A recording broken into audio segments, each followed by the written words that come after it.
Good morning বন্ধুরা, সবাই কেমন আছে? দেখো, ঘুম থেকে আমরা অনেক সময় আগে উঠেছি, চাউমিনের কাজটা হয়ে গেছে। ঠিক আছে, চাউমিনগুলো এখন বয়েল ড্রামের ভিতর দিয়ে দিলে চাউমিনটা বয়েল হয়ে যাবে, মানে অর্ধেক কাজ, অর্ধেকের বেশি কাজটা হয়ে যাবে। আর এইগুলো তো এলোমেলো থাকে, সেইগুলো আবার গুছিয়ে তারপরে বয়েল ড্রামের ভিতর দিতে হয়। আর যেরকম করে দিতে হবে সেরকম করেই বয়েল হয়ে যাবে। তারপরে এই যে চাউমিনটা তো করা হয়ে গেছে, তারপরে চলে গেলাম আমি ফ্রিজ থেকে মাছটা আনতে, কারণ আগে থেকে মাছটা একটু জলে ভিজিয়ে না রাখলে রান্না করতে অসুবিধা হবে। তারপরে যে বয়েল ড্রামের ভিতরে সব মালগুলো দেওয়া হয়ে গেছে, আর আমি উনুনটা ধরিয়ে দেবো। আর বেশি করে কাঠ দিয়ে দিলে অনেক সময় ধরে জ্বলবে, আর আমার রান্না করতে সুবিধা হবে। আজকে না আমি বাইরেই রান্না করবো, কারণ খুব দৌড়াদৌড়ি হয়, একবার ঘরে যেতে একবার বাইরে আসতে। আর আমার রান্নাঘরটা ওই সাইডে, কারখানাঘরটা এই সাইডে, অনেকটা দূরত্ব।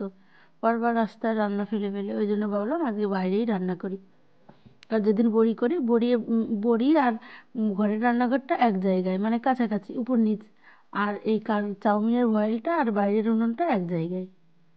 আর যেহেতু বড়ি করবে না, শুধু চাউমিন করবে, তার জন্য তারপরে চলে আসলাম। এই যে কারখানাঘরে মালগুলো নিয়ে গেছে, কারখানাঘরটা একটু ঝাড় দিয়ে রাখবো, কারণ একটু পরে এখানে আবার মাল নামাতে হবে।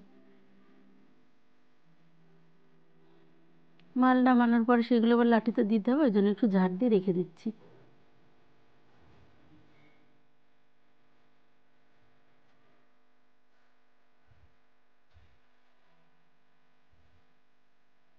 হয়ে গেছে কারখানাঘর ঝাড় দেওয়ার। এই দেখো, আগে আমি আজকে তরকারিটাই বসিয়েছি, কারণ ভাতটা আমি পরে করব। আর কাকিমাদের বাড়ি থেকে ওলকপি দিয়েছিল, সেই ওলকপিরই তরকারি করব আমি আজকে। এই দেখো, পাতাগুলো নিয়ে আমি বসে আছি। পাতাগুলো কুচিয়ে রসুন দিয়ে বাটা করলে খুব সুন্দর লাগে খেতে, কালো জিরা দিয়ে।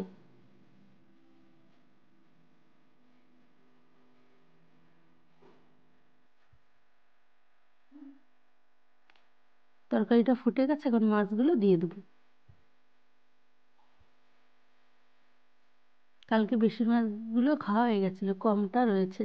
তারপরে খাওয়া দাওয়ার পরে চাউমিন লাঠিতে সাজানোর পরে সব কিছু করে তারপরে চলে আসলাম বড়ি প্যাকেট করতে। মানে চাউমিনটা লাঠিতে যেই সাজানো হয়েছে, সঙ্গে সঙ্গে ছাদ থেকে বড়ি এনে বলছে বড়ি প্যাকেট করতে হবে। এই যেমন ননদ, আমার শাশুড়ি, আমি তিনজনে বসে করছিলাম। আর কি বলতো, আজকে খুব রোদ উঠেছে তো, মালগুলো না কেমন একটু ভেঙে ভেঙে যাচ্ছে। বেশি রোদ হলে আবার অসুবিধা, কম রোদ হলে অসুবিধা, মানে অসুবিধার কোনো শেষ নেই।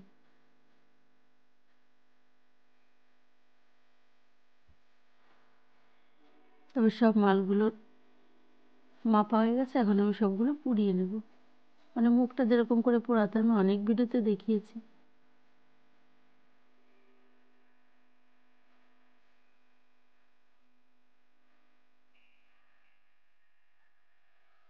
এই কাপটার ভিতরে না মোমবাতি আছে, দেখেছো কাপটা কেমন লাগছে দেখতে?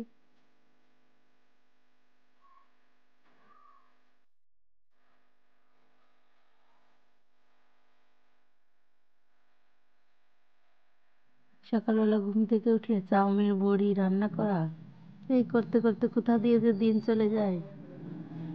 এই যে সবগুলো হয়ে গেছে, মুখ পোড়ানো। অর্ধেক মাল নিয়ে এর আগে চলেও গেছে। তারপরে এবার একটু ঘরটা ঝাড় দিয়ে তারপর চলে যাবো আমি স্নান করতে। স্নান করার পরে আবার চাউমিন প্যাকেট করা আছে। তারপরে স্নান করে পুজো দিয়ে খাওয়া দাওয়া করে চলে এসেছি চাউমিন প্যাকেট করতে। একটা দিদিভাই আমার সঙ্গে প্যাকেট করে, আমাদের প্যাকেট অনেকগুলো করা হয়ে গেছে। এক সাইজের মাল করা হয়েছে, তার একটা মাল এই যে গুনছি, এটা হচ্ছে যে মালটা আমার হাতে আছে, এটা হচ্ছে মাঝারি সাইজের মাল।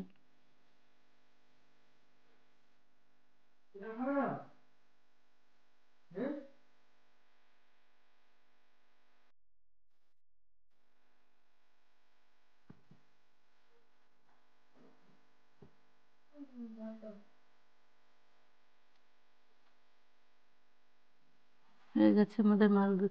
এরপরে মালগুলো গুছিয়ে রেখে তারপরে রাত্রে নিয়ে এসছে ডাল। কালকে বড়ি করতে হবে, তার জন্য আজকে ডালটা ভালো ভিজিয়ে রাখতে হবে, ধুয়ে। তো দেখো, চাউমিনগুলো বস্তা ভর্তি করা হয়ে গেছে। এখন এই যে ডালগুলো ভালো করে এই যে ধুয়ে নেবো, ধুয়ে জল একবার 2-3 বার পাল্টে তারপরে জল দিয়ে রাখবো। তার আগের দিন রাত্রেবেলায় ধুতে হয়।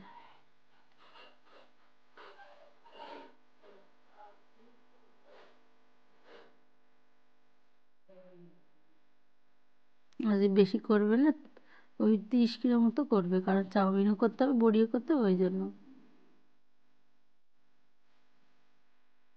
ওই যে দেখেছো, একটু একটু জল কম আছে, ওই জন্য আবার একটু একটু করে জল দিয়ে নিচ্ছি।